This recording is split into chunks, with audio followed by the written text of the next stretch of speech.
Hello everyone, আসসালামু আলাইকুম সবাইকে। আশা করছি সবাই অনেক বেশি ভালো আছেন আলহামদুলিল্লাহ। চলে আসলাম নতুন একটা ভিডিও নিয়ে, আর এই ভিডিওটা হচ্ছে পুরাই পুডিংময়। আমি আজকে for the first time pudding বানিয়েছি, আবার হচ্ছে কিউট দেখতে এই বাটিটার মধ্যে। প্রথমে হচ্ছে আমি কাপের মধ্যে বানাতে চেয়েছিলাম, কাপ পুডিং যেটা। পরে ভাবলাম যে এতটুকু বানাবো, যদি মজা হয় তখন আবার কোথায় পাবো, সেটা ভেবে হচ্ছে আমি এই ছোট বাটিটার মধ্যে বানিয়েছি। পুডিংটার মাঝখানে এটা কি হলো সেটাই বুঝতেছি না। এনিওয়েজ গাইস, এটা তো মোল্ড আউট করার পরেই বোঝা যাবে অ্যাকচুয়ালি ভেতরে হয়েছে। চলেন আমরা একসাথে এটাকে সুন্দর করে মোল্ড আউট করে ফেলি। আর আমি কিন্তু বেশ এক্সাইটেড ছিলাম, কারণ এটা আমার ফার্স্ট টাইম পুডিং বানানো। আমি হচ্ছে এখানে একটা নাইফ নিয়ে সুন্দর করে এটার সাইডটাকে কেটে নিব। আর এটা অনেক স্যাটিসফাইং একটা জিনিস, আমার করতে অনেক ভালো লাগে। যদিও পুডিংটা আমি সম্পূর্ণ ইউটিউব দেখে বানিয়েছি, কিন্তু ইউটিউব দেখে যতই বানাই আমার মনের মাধুরী মিশিয়ে আমি সবকিছুর পরিমাণ বিগড়ে দেন হচ্ছে আমার মনের মতো করে বানাইছি। জানি না যে খেতে কেমন হবে, তো চলেন মোল্ড আউট করি। এটা এই টাইমটাতে পুরাই কনফিউজড হয়ে গিয়েছিলাম, যদি পড়ে যায় এটা নিচের যে ক্যারামেলটা থাকে সেটা। পরে খুব সাহস করে ভাবলাম যে না, এটাকে যে কোনো মূল্যে হচ্ছে আমাকে এখন মোল্ড আউট করতেই হবে। দেন সামহাও আমি হচ্ছে এটাকে উল্টায় ফেলতে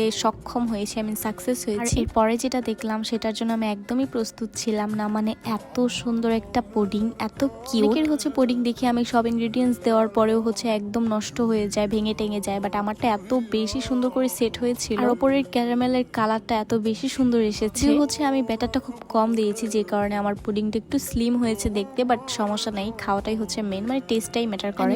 গাইস, তো এখন হচ্ছে আমি পুডিংটাকে সুন্দর করে কেটে নিব। আর এই কাটাটা যে কতটা স্যাটিসফাইং, মানে একদম নরম থাকে, তুলতুলা থাকে। আর এটা হচ্ছে আমার পুডিং এর ভেতরের অংশ, মানে আপনারা দেখলেই বুঝতে পারবেন কি পরিমাণে মজা হয়েছে। এরপর আমি হচ্ছে পুডিংটা একটু খেয়ে দেখেছিলাম। ইউজুয়ালি আমি পুডিং তেমন একটা পছন্দ না করলেও আমার হাতে এই পুডিং খেয়ে আমি একদম মানে পুডিং এর ফ্যান হয়ে গেছি। এনিওয়েজ গাইস, আজকের জন্য এই পর্যন্তই। সবাই ভালো থাকবেন, সুস্থ থাকবেন। খুদা হাফেজ and thanks for watching. Tata, bye by.